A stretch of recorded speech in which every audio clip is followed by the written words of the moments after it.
Watch full episodes on Jio Hotstar.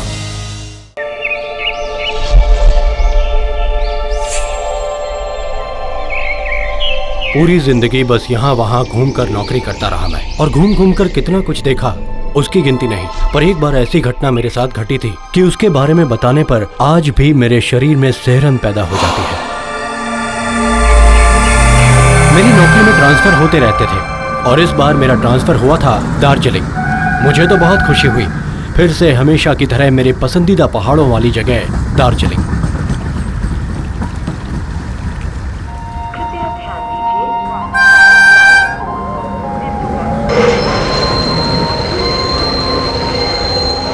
Train किसी अज्ञात कारण की वजह से लेट थी। किसी तरह से जल्दी से उतरकर स्टेशन के बाहर आ गया। उस वक्त बाहर गाड़ी के ड्राइवर आवाज लगा रहे थे, गाड़ी गाड़ी गाड़ी दार्जिलिंग लेम्पोंग गैंगटॉक, गाड़ी गाड़ी दार्जिलिंग दार्जिलिंग लेम्पोंग गैंगटॉक, गाड़ी गाड़ी। बस 5,000 दे दीजिए। नहीं नहीं, उतना नहीं दे पाऊंगा। अकेले जाएंगे सर, उतना तो लगेगा ही ना। बहुत बहस होने के बाद 4,000 में तय हुई छोटी गाड़ी। ये तय हुआ कि वो मुझे अकेले ही ले चलेगा। मैं गाड़ी में बैठ गया और यात्रा शुरू हो गई।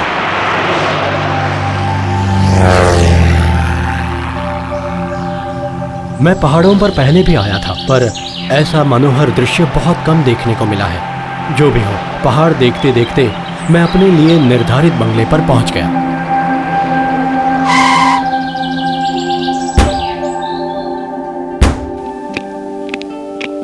मेरा केयर टेकर हंगू डुप्पा नेपाली था, जैसे वो पहले से मेरा ही इंतजार कर रहा था। गाड़ी की आवाज सुनकर वो बाहर आ गया। सलाम साहब, आप ही नए अफसर हैं? हाँ, अखिल प्रसाद, सरकारी इलेक्ट्रॉनिक ऑफिसर। आइए आइए हुजूर, अंदर आइए। मेरा बंगला बहुत ही खूबसूरत था, अकेले के लिए बहुत बड़ा भी था। बहुत सारे पेड़ पौधों से घिरे बंगले को देखकर काफी सुकून मिल रहा था मुझे।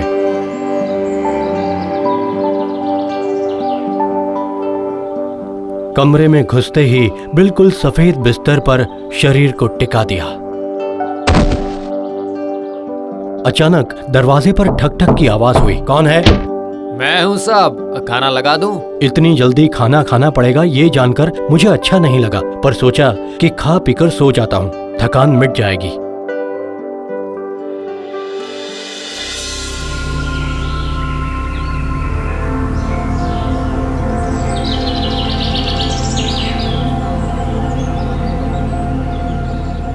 नमस्कार मिस्टर अखिल प्रसाद, मैं इस ऑफिस का दास बाबू हूँ। मतलब सभी दास बाबू कहकर ही बुलाते हैं। शायद अब नाम किसी को याद नहीं है, पर बता देता हूँ, मैं चिरंजीवी दास हूँ।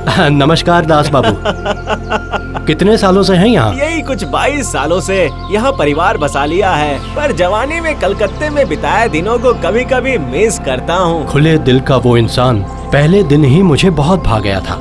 देखिए, पहाड़ी माहौल में ये सब बहुत ही अच्छा होता है। खिली खिली धूप, पर शाम होते ही तुरंत अंधेरा हो जाता है। तब कलकत्ते को बहुत मिस करेंगे आप भी। पहाड़ मुझे बहुत अच्छा लगता है, खासकर पहाड़ों की वो संकरी सड़कें और भी रोमांच जगाती हैं। यार, काम का प्रेशर बहुत ज्यादा नहीं है, बहुत थोड़ा है। आज ही तो ज्वाइन किया है आपने। चलिए, काम ना करके आज थोड़ा घूम आते हैं, वो संकरी सड़कें एंजॉय करके आते हैं। चलिए चलिए। साइन करके निकल पड़ा। पास ही देखा एक झरना बह रहा था, बहुत ही खूबसूरत। खाना बनाने के बारे में कुछ सोचा है? फिलहाल तो हंगू डंगू है, उसके बाद सब समेटकर खुद ही अपना कुक बन जाऊंगा। हाँ ठीक है ठीक है। तो फिर इस रविवार को आप हमारे यहाँ खाना खाने चले आइए। थोड़ी बातचीत भी हो जाएगी और साथ ही खाना पीना भी। मेरा मतलब है निमंत्रण। ऑफिस में बातें नहीं हो पाएंगी ना, तो आपके यहाँ मतलब मेरे घर पर नजदीकी है। चलिए चलिए, मैं आपको अपना घर दिखाता हूँ। आज नहीं, ऑफिस लौट चलते हैं। कल शनिवार है, ऑफिस में क्या कामकाज है देख लेता हूँ, और फिर परसों ही तो रविवार है। ठीक है, तो चलिए, कर्ता की इच्छा ही कर्म है। दास बाबू के मजाक से हम दोनों ही हंसने लगे। हम ऑफिस लौट आए। अजीत बाबू फाइल लेकर आए तो मैंने देखा कि दास बाबू बहुत ही मेहनती इंसान है। मेरे लिए कोई भी काम बचा कर रखा ही नहीं था। उस दिन काम खत्म करके फाइल समेट कर उठने की सोच ही रहा था कि तभी दास बाबू ने आकर कहा, चलिए साथ ही चलते हैं। एक ही तो रास्ता है। नहीं, वो मुझे कुछ खरीदारी करनी है, एक अच्छी चाय पत्ती और कुछ स्नैक्स। ठीक है, तो फिर आप अपनी खरीदारी शुरू रखिए, मैं चलता हूँ। हाँ, रविवार सुबह मुलाकात होगी आपसे। आपके क्वार्टर से पैदल 5 मिनट का रास्ता है। ऊपर न चढ़कर बाईं तरफ चले आइएगा। हाँ, कुछ मकान के बाद एक बगीचे से घिरा मकान है, वही इस नाचीज का मकान है। देखते देखते शनिवार का दिन बीत गया। आज रविवार है। बाहर टिप टिप करके पानी बरस रहा था। थोड़ा तैयार होकर बाबू साहब बनकर निकल पड़ा दास बाबू के घर जाने के लिए। रास्ते में कुछ मिठाई ले ली। कुछ दूर चलकर समझ में आया कि उनका घर शहर से कुछ दूरी पर था।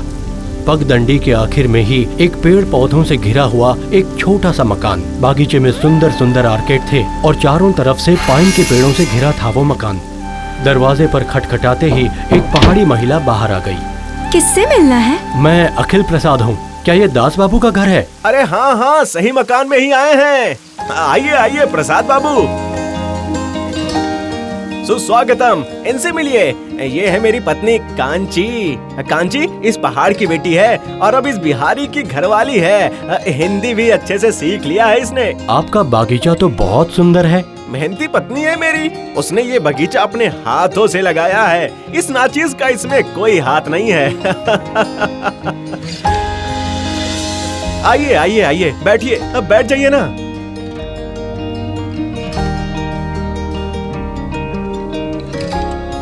मैं मुर्गियां रख कर आता हूँ। घर में आकर मैंने देखा घर बहुत ही अच्छे से सजाया गया था। ऐसा लगा कि दास बाबू बहुत ही सुखी इंसान हैं। एक पहाड़ी बीवी पाकर इस जंगल में काफी खुश हैं।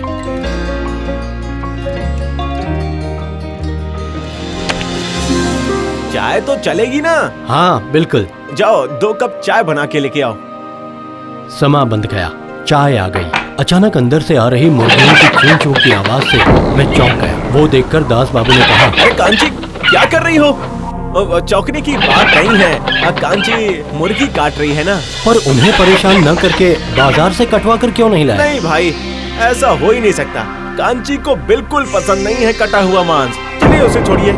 आज सिर्फ बटर चिकन और जीरा राइस है खाने में, चलेगा ना? हाँ, बिल्कुल बिल्कुल। बहुत सारी बातें करते करते कलकत्ते की खबर बताते बताते समय कब बीत गया पता ही नहीं चला, समझ ही नहीं आया। अचानक अंदर से आवाज आई, खाने के लिए बुलाया गया था हमें। अंदर जाकर अजीब सी बदबू महसूस की मैंने। खाने बैठा तो देखा मेरे और दास बाबू की थाली में एक एक मुर्गी की टांग थी। मन ही मन सोचा, फिर 2 मुर्गियां किस लिए? हो सकता है दूसरे दिन के लिए। खाना बहुत ही स्वादिष्ट था। तभी अचानक से बारिश वापस से शुरू हो गई। अरे रे, लगता है ये तो बहुत जोरों से शुरू हो गई है। वही तो मैं भी देख रहा हूँ, पर आपको चिंता करने की जरूरत नहीं है महाशय। पानी को बरसने दो, आप यहीं पर रुक जाइए ना। अरे ऑफिस तो पास ही है, चलकर पहुँच जाएंगे। देखता हूँ, अगर थोड़ी देर में नहीं रुकी तो फिर रुकना ही पड़ेगा। उस रात सच में बारिश रुकने का नाम ही नहीं ले रही थी और मुझे उस रात दास बाबू के आश्रय में रुकना ही था। जगह बदल जाने पर नींद आने में मुझे थोड़ा वक्त लगता है। अचानक ही दास बाबू और कांची की बातें कानों में पड़ी। छी, मैंने उस आदमी को खाने पर बुलाया है और तुम ये क्या कह रही हो?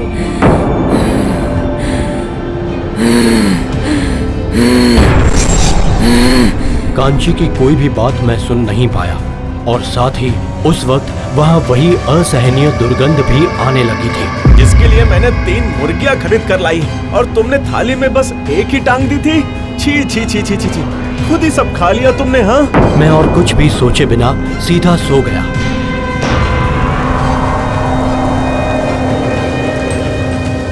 तब रात के कितने बजे थे ये मैं बता नहीं सकता। मेरी नींद मुर्गियों के चिल्लाने से खुल गई। ऐसा लगा जैसे कोई मुर्गियों को मार रहा है। मैं देखने के लिए जैसे ही उठा, ऐसा लगा जैसे किसी ने मुझे जोर से धक्का देना शुरू कर दिया। मैं कदम बढ़ाकर बाहर आया तो मैंने जो देखा उसे देखकर मेरे होश ही उड़ गए। कांची अपने मुंह से मुर्गी की छाल और पंख निकालकर मुर्गी की टांग मुंह से नोचकर खा रही थी। मेरे रोए खड़े हो गए और मुझे उल्टी आने लगी। मैंने ऊया करके आवाज की और मुझे वही उल्टी आने लगी। तभी अचानक किसी के ठंडे हाथ मेरी पीठ पर लगे। मुड़कर देखा तो दास बाबू थे। अंदर आइए। बुरी तरह से डरा हुआ मैं होश खोकर दास बाबू के पीछे पीछे कमरे में आया। डरने की बात नहीं है, पर देखिए बात बाहर ना जाए। बाहर खबर गई तो मुश्किल हो जाएगी। वो आपको कुछ नहीं करेगी। प्रतिदिन कच्चा मांस पाकर वो कभी किसी को कुछ नहीं कहती है। क्या क्या मतलब? अब क्या बताऊं, वो असल में इंसान है या पिशाच, मुझे ये अच्छे से पता नहीं। खून के नशे में वो पागल हो जाती है, इसलिए रोज बाजार से उसे जिंदा मुर्गी ला कर देता हूँ। क्या? पर आप तो नहीं, मैं इंसान हूँ, आपकी तरह ही साधारण इंसान हूँ। तो फिर वो एक लंबी कहानी है। Watch India's largest kids library only on Jio Hotstar. Download the app now.